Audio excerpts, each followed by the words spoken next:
the division rule, how things with exponents operate when we divide them.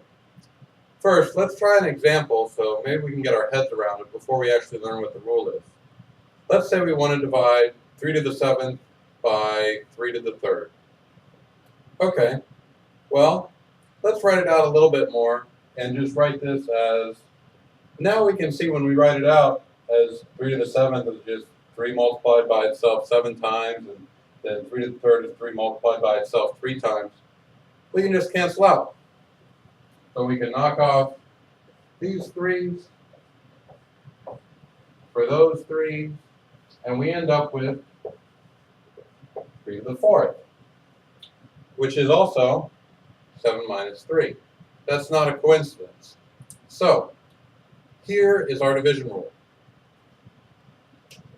Just like that. A to the m divided by a to the n is a to the m minus n. And if you remember from our multiplication rule, the division rule is just an application of that. Notice that a to the m minus n is equal to a to the m times a to the negative n, and a to the negative n is equal to 1 over a to the n. Just for a little practice. Back to the division rule. Let's do a couple examples. All right. And there we are. So we've got 5 to the 6th divided by 5 squared. By the division rule, this is 5 to the 6 minus 2, which just leaves us with 5 to the 4th. Okay. Now, most of the mistakes that come from using the division rule actually come from just sign errors. And I'll show you why. Let's get rid of this. Let's look at this example. We've got 3 squared divided by 3 to the negative 6th. All right. All we have to do is apply the division rule, and we'll be fine. So this is equal to 3 to the 2 minus negative 6.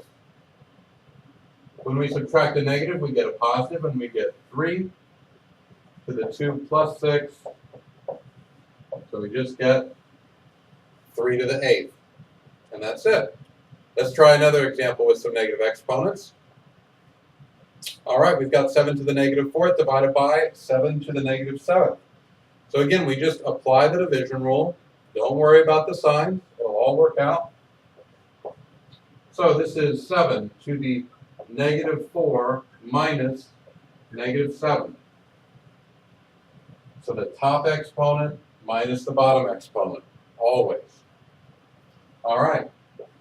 Negative 4 minus negative 7 is 7 to the negative 4 plus 7, which is just 7 cubed. Now, there's more than one way to do this operation. Let's look at a couple different ways to do this, just to kind of show you how exponents work. All right, so let's get rid of this. All right.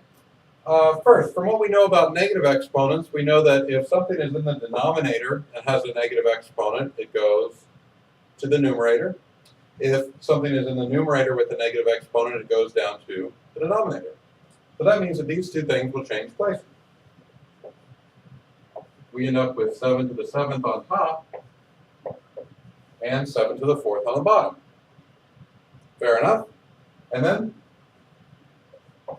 by our regular division rule, we get 7 to the 3rd. All right, not bad.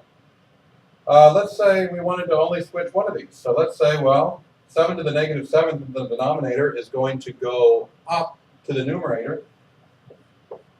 So this, put in a little arrow here, is equal to 7 to the negative 4th times 7 to the 7th.